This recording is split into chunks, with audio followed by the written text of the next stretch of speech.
ഓർത്തിരിക്കുവാണല്ലേ? എന്നാൽ കേട്ടോളൂ, ഞാനൊരു കഥ പറയാം. ഞാൻ പറയാൻ പോകുന്ന കഥയുടെ പേരാണ് വാനമ്പാടിയുടെ ആത്മത്യാഗം. പണ്ട് പണ്ട് എന്ന് വച്ചാൽ വളരെ പണ്ട് അറേബ്യയിലെ സുൽത്താന്റെ കൊട്ടാരത്തിൽ മനോഹരമായ ഒരു പൂന്തോട്ടമുണ്ടായിരുന്നു. അവിടെ ധാരാളം പക്ഷികളും ഉണ്ടായിരുന്നു. ആ കൂട്ടത്തിൽ മധുരമായ പാട്ട് പാടുന്ന ഒരു വാനമ്പാടിയും ഉണ്ടായിരുന്നു. അവളുടെ പാട്ട് കേൾക്കാൻ എന്ത് രസമാണെന്നോ. ഒരിക്കൽ ഒരു വനദേവത വാനമ്പാടിയുടെ മുന്നിൽ പ്രത്യക്ഷപ്പെട്ടു. എന്നിട്ട് പറഞ്ഞു, നിന്റെ പാട്ടുകളെല്ലാം നമുക്ക് വളരെ ഇഷ്ടപ്പെട്ടിരിക്കുന്നു. അതുകൊണ്ട് നാം നിനക്ക് 3 വരം നൽകും. ഇത് നിനക്ക് എപ്പോൾ വേണമെങ്കിലും ഉപയോഗിക്കാം. ഇത്രയും പറഞ്ഞാണ് വനദേവത അപ്രത്യക്ഷമായി. വാനമ്പാടി ചിന്തിക്കാൻ തുടങ്ങി. എനിക്ക് നല്ലൊരു വീടുണ്ട്, ആവശ്യത്തിന് ഭക്ഷണമുണ്ട്, കൂടാതെ നല്ല കൂട്ടുകാരും. പിന്നെ എനിക്ക് എന്തിനാണ് ഈ വരങ്ങൾ? ഇത് ഞാൻ എന്റെ കൂട്ടുകാർക്ക് വേണ്ടി ഉപയോഗിക്കും. വാനമ്പാടി തീരുമാനിച്ചു. അങ്ങനെ ഇരിക്കെ ഒരു പ്രാപ്പിടിന് അവിടെ എത്തിച്ചേർന്നു. ഓരോ ദിവസവും ഓരോ കിളികളെയും കൊത്തി തിന്നും. ഒരു ദിവസം ഒരു ചിന്നുതത്ത നെൽക്കതിരുകൾ കൊത്തി തിന്നുകയായിരുന്നു. അപ്പോൾ പ്രാപ്പിടി തത്തയെ റാഞ്ചെടുത്തു. തത്ത കീ കീ എന്നുറക്കെ കരഞ്ഞു. തത്തയുടെ കരച്ചിൽ വാനമ്പാടി കേട്ടു. വാനമ്പാടി പറഞ്ഞു, അയ്യോ പാവം തത്ത, എങ്ങനെയും ഒന്ന് രക്ഷിക്കണം. അതിനെ തെണ്ടവര ഉപയോഗിക്കാൻ വാനമ്പാടി തീരുമാനിച്ചു. വാനമ്പാടി പറഞ്ഞു, തത്ത രക്ഷപ്പെടട്ടെ.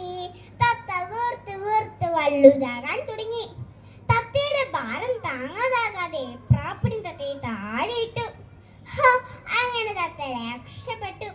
മറ്റൊരു ദിവസം ഒരു മഞ്ഞക്കിളിനെയും പ്രാപ്പിടി റാഞ്ചെടുത്തു. അതിനെ തന്റെ വലവിച്ച് രക്ഷപ്പെടുത്തി. 2 വരങ്ങൾ തീർന്നു. ഇനി ഒരു വരവും കൂടി ബാക്കിയുള്ളൂ. അതും കൂടെ തീർന്നാൽ നമ്മൾ എല്ലാവരും പ്രാപ്പിടിന്റെ ഇരകളായി തീരും. കിളികളെല്ലാം വിഷമത്തോടെ ഇരുന്നു. അപ്പോൾ വാനമ്പാടി പറഞ്ഞു, കൂട്ടുകാരെ, നിങ്ങൾ ആരും വിഷമിക്കേണ്ട.